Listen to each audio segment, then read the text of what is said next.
नमस्कार दोस्त, मैं Ramakrishna Rai, BTech mechanical engineering IIT Patna. आपका वर्चुअल क्लासेस पे आपका हार्दिक अभिनंदन एवं स्वागत है। चलिए आप लोग देखिए और पसंद आए तो लाइक एंड सब्सक्राइब ज़रूर कर दीजिएगा, क्योंकि हम आप लोग के लिए ही सिर्फ मेहनत कर रहे हैं और इसके बदले सिर्फ मुझे लाइक एंड सब्सक्राइब चाहिए कि मुझसे अंदर से जोश आए, आप लोग को हम दे पाए कुछ। आइए शुरू करते हैं वेक्टर। आज पहला सीरीज़ है, पहला लेक्चर है। इसके बाद कंटिन्यू आप लोग के लिए आते रहेगा लेक्चर, क्योंकि हम लोग एक पूरा टीम बना के आए हैं, इसलिए इसमें कोई दिक्कत नहीं होगी। तो चलिए समझते हैं पहले वेक्टर क्या होता है। उससे पहले थोड़ा बहुत समझ लीजिए, जो 9th-10th के बच्चे हैं अभी पास किए होंगे 10th, तो वो थोड़ा कन्फ्यूजन में रहते हैं। जो यूनिट डायमेंशन अभी नहीं पढ़ना है आप लोग को, वो जब समाप्त हो जाएगा 11th एंड 12th उसके बाद समझा जाएगा। क्योंकि अगर आपको फार्मूला आएगा तो यूनिट ऑलरेडी आते रहता है। जैसे फोर्स का क्या होता है, न्यूटन, और जानते हैं मास गुना एक्सीलरेशन, मास केजी, एक्सीलरेशन का क्या होता है, मीटर पर सेकेंड स्क्वायर। बस मीटर की जगह लेंथ रखना है, केजी की जगह एम लिखना है, हाँ, टाइम की जगह टी, बस आ जाएगा आपका आंसर। तो वो अभी नहीं पढ़ना है, जब पूरे फिजिक्स पढ़ लेंगे तो पढ़ा जाएगा। चलिए आइए, वेक्टर क्या है और एक होता है स्केलर। ये दोनों भाई है। क्या है? दोनों भाई है।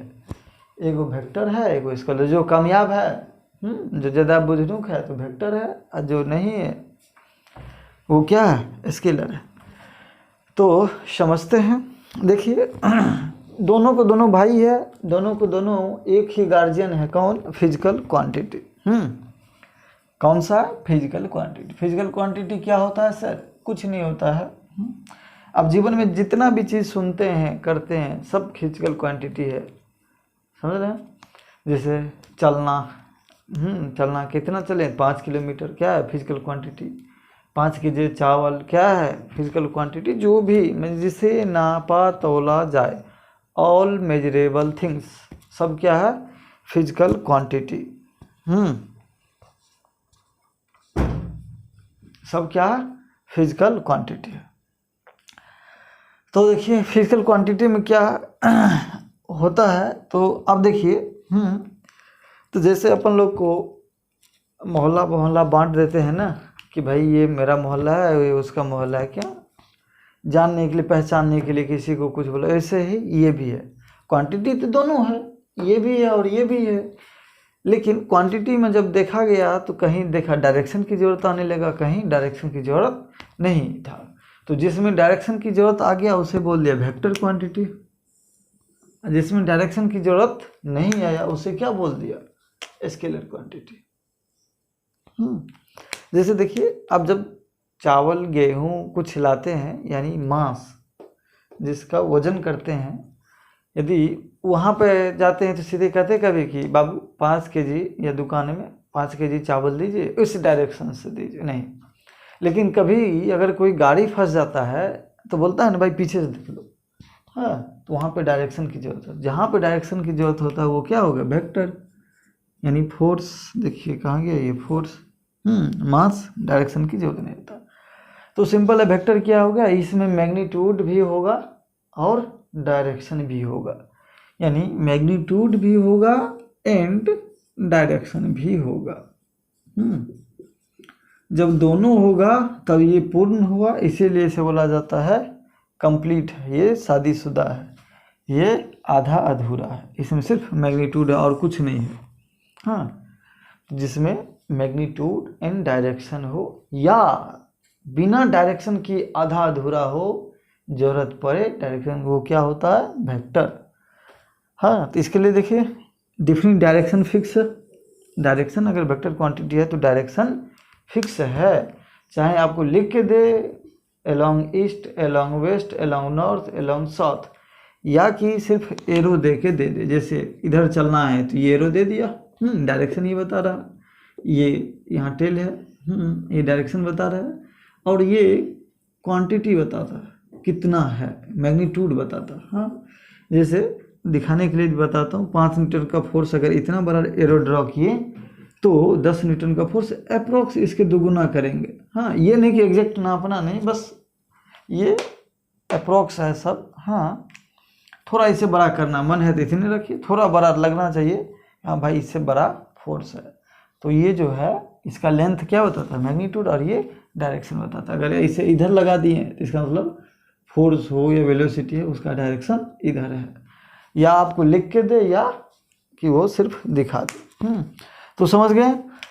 तीसरा क्या है, should must away the geometrical law for their mathematical operation.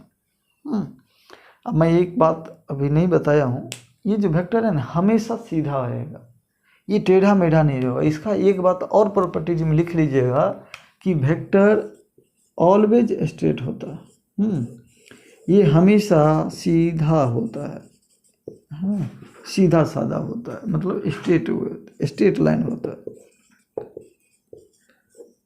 समझ गए। जब ये अगर दूसरा जुड़ा तो दूसरे वेक्टर हो जाएगा, जैसे ये एक अलग वेक्टर है, ये एक अलग वेक्टर है। जब भी डायरेक्शन बदला तो वेक्टर ही नाम ही, क्योंकि साथ है ना, दोनों साथ साथ है, अलग अलग नहीं है। तो ये क्या होता है, वेक्टर हमेशा सीधा रेखा स्ट्रेट लाइन होता है, और स्केलर क्या होता है, टेढ़ा मेढ़ा भी होता है। इसलिए बोला है कि should must obey geometrical laws for their mathematical operation, या कि आप मैथमेटिकल ऑपरेशन जो होता है मैं बताऊंगा एनालिटिकल से भी कर सकते हैं, या नहीं तो ज्योमेट्री से भी कर सकते हैं। आप एनालिटिकल से करके लाइए या ज्योमेट्री से करके लाइए, दोनों में आंसर सेम आएगा। तो ये कहानी रही किसका, वेक्टर एंड स्केलर का। अब कोई कन्फ्यूजन नहीं होनी चाहिए। तो देखिए जिसमें डायरेक्शन की जरूरत होता है वो क्या होता है, वेक्टर। फोर्स बोलते हैं ना, गाड़ी को देख लो इधर से इधर से, फोर्स। डिस्प्लेसमेंट आप लोग का ये नॉन टर्म है, उसी का छोटा भाई डिस्टेंस, बेहुदा है, इसको कोई दिशा नहीं है कि किधर जाना है किधर नहीं जाना है। ये क्या है, स्केलर। डिस्टेंस इसी का भाई है क्या, ज्ञानी भाई डिस्प्लेसमेंट। आप लोग ये 9वां 10वां में बहुत अच्छे से पढ़े होंगे, अभी मैं उस पर क्वेश्चन करा दूंगा एक। हाँ, आज जब डिस्टेंस समझ आएंगे तो क्या है, स्पीड। इसमें भी डायरेक्शन नहीं होता, सीधे बोल देगा 5 मीटर पर सेकंड, किधर नहीं पता। आप बोल देंगे जैसे मेरा स्कूल 10 किलोमीटर दूर है, किधर नहीं पता, तो ये आधा अधूरा है, इससे कोई मतलब नहीं निकलता है। लेकिन डिस्प्लेसमेंट मीटर में बताइएगा तो आप बताइएगा कि 10 किलोमीटर पूरब की ओर, यानी एग्जैक्ट स्ट्रेट लाइन 10 किलोमीटर और जाएगा, ये आपका स्कूल मिल जाएगा। डिस्प्लेसमेंट ये बता रहा है। तो वेलोसिटी सिंपल है, जब डिस्प्लेसमेंट आ जाएगा तो वेलोसिटी क्या होता है, डिस्प्लेसमेंट अपॉन टाइम। समझ गए, ये कहानी ये था। और इस वेक्टर को समझने के लिए अच्छे से आपको डिस्टेंस, डिस्प्लेसमेंट, मिनिमम इतना का ज्ञान अच्छे से होना चाहिए, तभी आप वेक्टर को अच्छे से समझ पाएंगे। हालांकि डिस्टेंस, स्पीड, डिस्प्लेसमेंट समझ आएंगे तो स्पीड, वेलोसिटी भी समझ आएंगे, बस टाइम्स के डिवाइड करना आ जाएगा। तो मैं इस समझाने के लिए एक अच्छा सा क्वेश्चन लेता हूँ, उसके बाद मैं समाप्त करूँगा। नेक्स्ट लेक्चर में देखेंगे ज्योमेट्रिकल एनालिटिकल क्या होता है। आइए एक क्वेश्चन में ही पूरा मैं आपको डिस्टेंस, डिस्प्लेसमेंट समझा दूंगा, जिससे मुझे वेक्टर समझाना आसान हो जाएगा।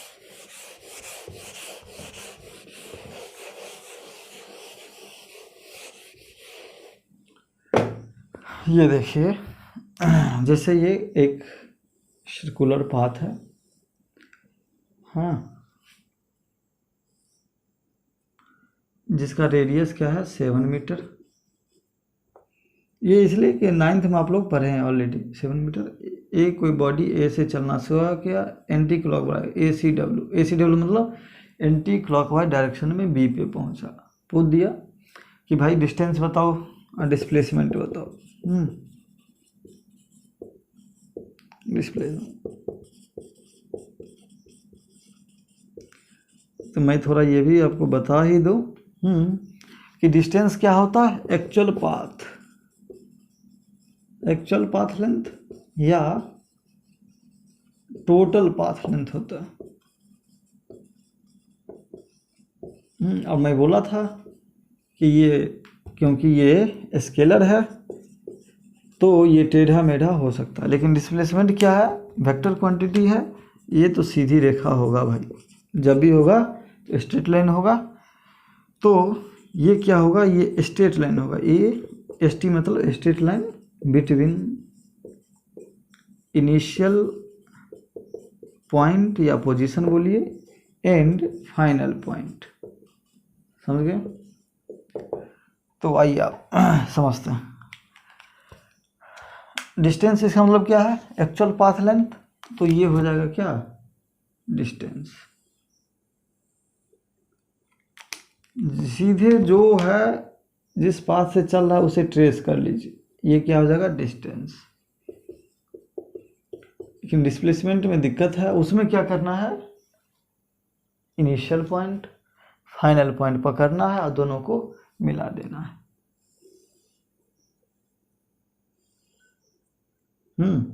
ये क्या हो जाएगा आपका, डिस्प्लेसमेंट।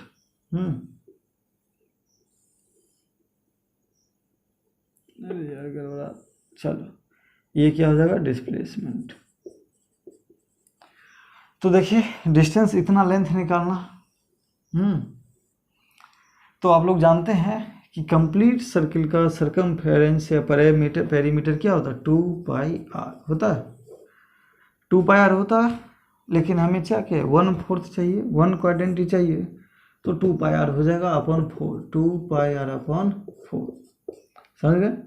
या एंगल से भी कर लीजिएगा, कोई आर का लेंथ क्या होता है, 2πr इंटू थीटा बाई 360 होता है, उससे भी आ जाएगा। तो ये हो जाएगा आपका 2 इंटू 22/7 इंटू 7 इंटू 1/4, ये कीजिएगा तो 11 मीटर आएगा। यानी हर एक क्वाड्रेंट का लेंथ क्या है, 11 मीटर। इसका भी 11 होगा, इसका भी 11 होगा और इसका भी 11 होगा। तो आपको डिस्टेंस आ गया 11 मीटर। लेकिन डिस्प्लेसमेंट कितना, यहाँ से लेके ये जो स्ट्रेट लाइन है उसे का लेंथ निकालना। तो उसका लेंथ निकालेंगे तो देखिए ये भी रेडियस 7, ये भी रेडियस 7, क्या हो जाएगा, एक राइट एंगल ट्रायंगल बनेगा और ये क्या हो जाएगा, √7 का स्क्वायर प्लस 7 का स्क्वायर, ठीक। तो 7 कॉमन लीजिएगा तो 7 बाहर आ जाएगा, √2 हो जाएगा। यानी डिस्टेंस हुआ है आपका कितना, 11 मीटर और डिस्प्लेसमेंट कितना हुआ, 7√2 मीटर, ठीक। अब इसी में आपको अगर देखिए, समझिए मैं लिख नहीं रहा हूँ, समझिए। इसी में अब आपको बोल देगा कि बॉडी बी पे नहीं रुका, सी तक आया, तो डिस्टेंस क्या होगा एंड डिस्प्लेसमेंट क्या होगा। डिस्टेंस सिंपल है, यहाँ से लेके यहाँ तक सेमी सर्कल का सरकमफेरेंस, तो क्या हो जाएगा 11 + 11, डिस्टेंस कितना हो जाएगा 22। डिस्प्लेसमेंट क्या होगा, इनिशियल पॉइंट और फाइनल पॉइंट को मिला दीजिए। तो ये हो जाएगा क्या, डिस्प्लेसमेंट। डायरेक्शन क्या होगा, इनिशियल से फाइनल की तरफ। तो 7 मीटर ये, 7 मीटर ये, कितना हो जाएगा 14 मीटर। यदि फिर बोले नहीं सी पे भी नहीं रुका, डी पे आ गया, तो क्या होगा, डिस्टेंस यहाँ से लेके यहाँ तक 11 11 11 33। डिस्प्लेसमेंट ये इनिशियल से फाइनल मिला दिए। देखिए तो ये भी रेडियस 7, फिर वही राइट एंगल ट्रायंगल बन गया, ये 7√2 होगा। बोलेगा यहाँ नहीं रुका, ये फिर घूम के यहाँ पे आ गया। तो डिस्टेंस कितना चला, कंप्लीट सर्किल का सरकमफेरेंस 44 मीटर, लेकिन displacement initial point and final point दोनों एक ही जगह, तो क्या हो जाएगा 0, समझ गए। तो ये था मेन डिस्टेंस डिस्प्लेस का छोटा सा कोई अच्छे कंसेप्ट मैं समझा दिया। इसके बाद आप रिप्रेजेंटेशन देखेंगे कि वेक्टर को कैसे रिप्रेजेंट किया जाता है, ज्योमेट्रिकल रिप्रेजेंटेशन, एनालिटिकल देखेंगे, उसके बाद क्वेश्चन करेंगे, कंपोनेंट सब तोड़ना। हाँ, और जो बच्चे अगर अच्छे से पढ़े होंगे तो आप इससे क्वेश्चन बनाएगा, आपको दिया रहेगा, स्पीड दे देते हैं, स्पीड क्या है हम दे देते हैं क्या, 11 मीटर पर सेकेंड है। यही क्वेश्चन यही है कि 7 मीटर रेडियस का सर्कल है, सर्कुलर पाथ पे बॉडी ए से चलना शुरू करता है, उसका स्पीड दिया हुआ है 11 मीटर पर सेकेंड। तो वेलोसिटी क्या होगा, वेलोसिटी क्या होगा जब बॉडी ए से बी जाता है सर्कुलर पाथ से। एक क्वेश्चन वो निकाल लीजिएगा, दूसरा क्वेश्चन और ये देख लीजिएगा, जब बॉडी ए से सी आता थ्रू बी तो वेलोसिटी क्या होगा। आप ये निकाल के कमेंट बॉक्स में डालिएगा, और जो बच्चा चाहेंगे डी तक भी कर लेंगे, जैसे डिस्टेंस डिस्प्लेसमेंट निकालें उसी में आपको सिर्फ स्पीड दिया हुआ 11 मीटर पर सेकेंड, आपको वेलोसिटी निकालना हर केस में। जब ए से बी आए, जब ए से सी आए बी के थ्रू, जब ए से डी आए सी के थ्रू, ए बी सी के थ्रू, एंटी क्लॉकवाइज चल रहा है ना, ध्यान रखना। कमेंट बॉक्स में कीजिएगा कमेंट, हम उसका रिप्लाई देखेंगे, जिसका सही होगा तो रिप्लाई करेंगे, नहीं तो बाद में हम इसे सॉल्व करेंगे कि स्पीड 11 मीटर पर सेकंड दिया है तो वेलोसिटी क्या हुआ। चलिए तब तक थैंक यू। अगर पसंद आया है वीडियो तो ज़रूर लाइक एंड सब्सक्राइब कर दीजिए। Thank you.